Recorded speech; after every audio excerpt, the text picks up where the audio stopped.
ONGWEN. The Chamber is, however, called to determine a sentence which does not constitute a means for revenge as such.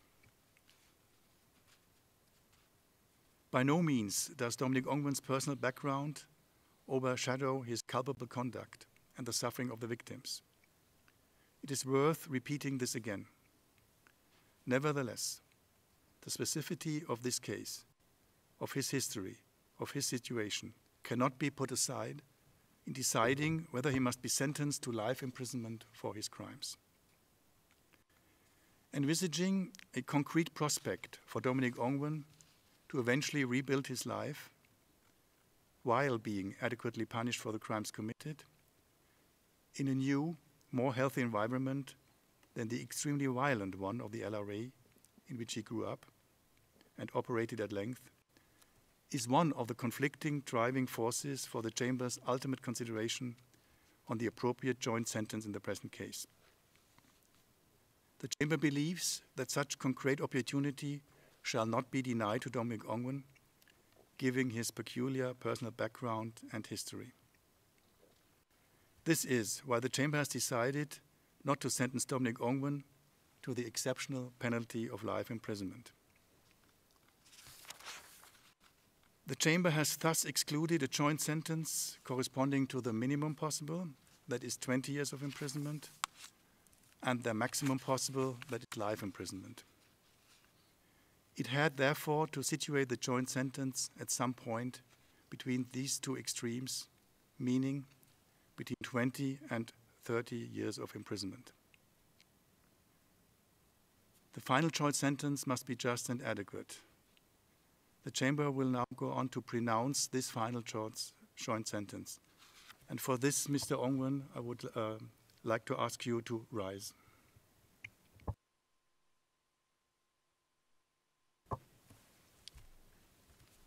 In light of the gravity of the crimes that you committed, the applicable mitigating and aggravating circumstances, and your specific individual circumstances, the Chamber sentences you to a total period of imprisonment of 25 years as a joint sentence for the 61 crimes of which you were found guilty. You will receive credit for the period between 4th January 2015 and today, 6 May 2021, during which you have been detained in accordance with an order of this court or in connection with conduct underlying your crimes. This period will be deducted from the total time of imprisonment imposed on you. You may sit down, Mr. ONGWEN.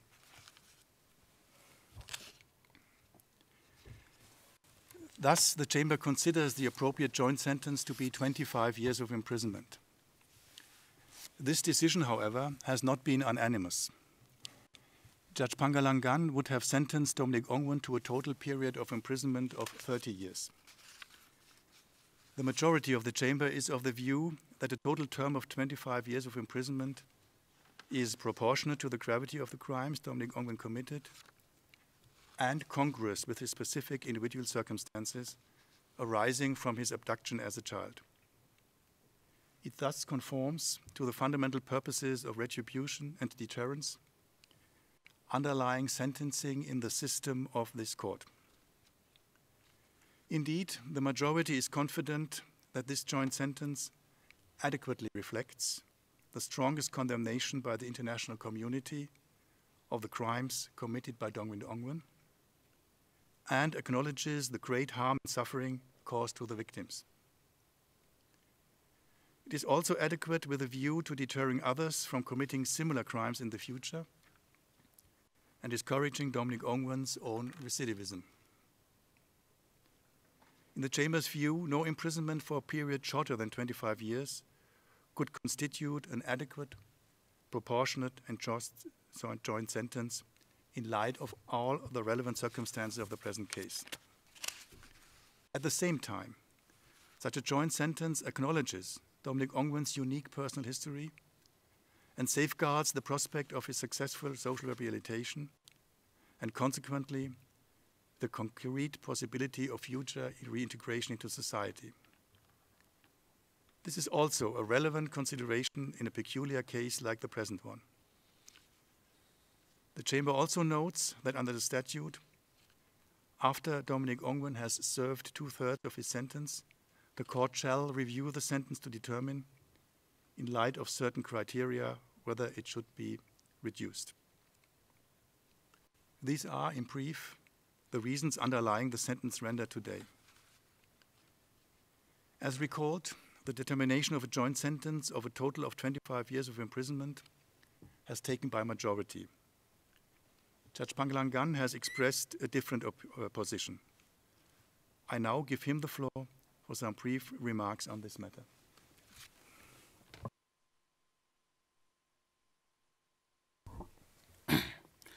Thank you very much, Mr. President.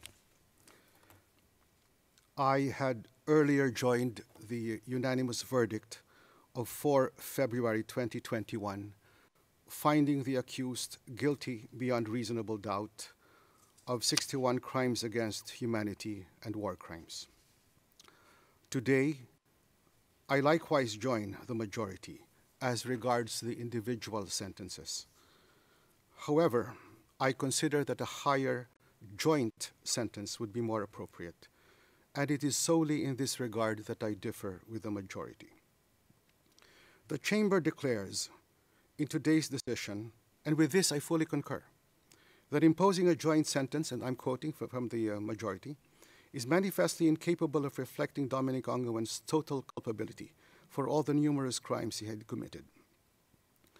The Chamber also finds, and again I quote, that all things considered, from the perspective of the extreme gravity of the crimes committed, including the degree of his culpable conduct, a joint sentence of life imprisonment would surely be in order in the present case.